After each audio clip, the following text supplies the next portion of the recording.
बहुत समय पहले की बात है। एक बौद्ध मठ के पास एक गांव में एक व्यापारी रहता था।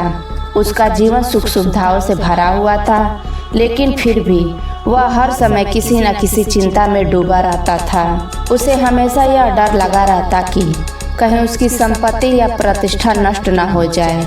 एक दिन व्यापारी ने सुना कि मठ के एक भिक्षु के पास सच्ची शांति का रहस्य है। वह तुरंत मठ पहुंचा और भिक्षु से विनम्रता से पूछा, गुरुदेव, मेरे पास सब कुछ है, फिर भी मुझे शांति नहीं मिलती। कृपया मुझे सच्ची शांति पाने का मार्ग बताइए। भिक्षु ने उसकी ओर देखा और कहा, अगर तुम सच्ची शांति चाहते हो तो कल सुबह इस मठ के पास की पहाड़ी पर आओ, वहाँ मैं तुम्हें इसका रहस्य बताऊंगा। व्यापारी उत्सुकता और उम्मीद से अगली सुबह पहाड़ी पर पहुंचा। भिक्षु वहाँ पहले से ही मौजूद थे। उन्होंने व्यापारी से कहा, अब इस पहाड़ी से नीचे की ओर देखो और मुझे बताओ तुम क्या देखते हो। व्यापारी ने नीचे की ओर देखा और कहा, मैं गांव देख रहा हूँ। लोग अपनी रोजमर्रा की गतिविधियों में व्यस्त हैं। कुछ लोग व्यापार कर रहे हैं, कुछ किसान खेतों में काम कर रहे हैं। भिक्षु ने मुस्कुराते हुए कहा, अभी रुको और ध्यान से देखो। कुछ समय बाद अचानक आसमान में बादल घिरने लगे और तेज आंधी चलने लगी। गांव के लोग अपने घरों की ओर भागने लगे। पशु इधर उधर छिपने लगे। हर जगह अफरा तफरी मच गई। व्यापारी ने घबराकर भिक्षु की ओर देखा, लेकिन भिक्षु अब भी शांत खड़े थे। भिक्षु ने कहा, तुम देख रहे हो कि इस तूफान में हर कोई व्यस्त हो गया है अपने अपने घरों को बचाने में, लेकिन इस पहाड़ी पर हम अब भी शांत खड़े हैं। हमें यहाँ कोई खतरा नहीं।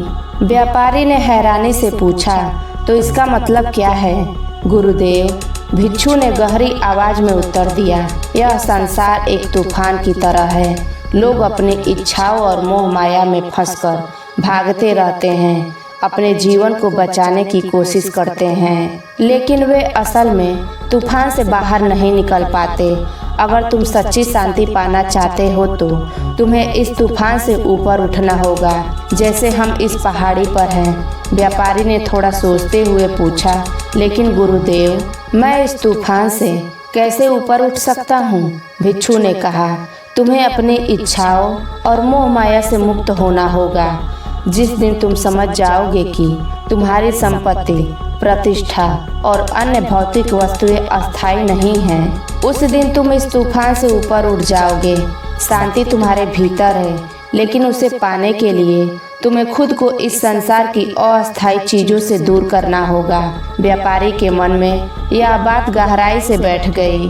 वह अब समझ चुका था कि उसकी चिंताओं का कारण उसकी इच्छाएं और मोह माया थे। उसने भिक्षु को झुककर प्रणाम किया और धीरे धीरे वह मोह माया से मुक्त होकर सच्ची शांति की ओर कदम बढ़ाने लगा। यह कहानी हमें यह सिखाती है कि जब तक हम अपनी भौतिक इच्छाओं के तूफान में फंसे रहेंगे, हमें सच्ची शांति नहीं मिल पाएगी। सच्ची शांति पाने के लिए हमें इस तूफान से ऊपर उठकर अपने भीतर की शांति को खोजना होगा।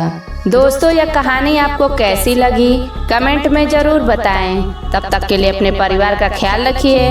मिलते हैं अगले वीडियो में। नमो बुद्धाय।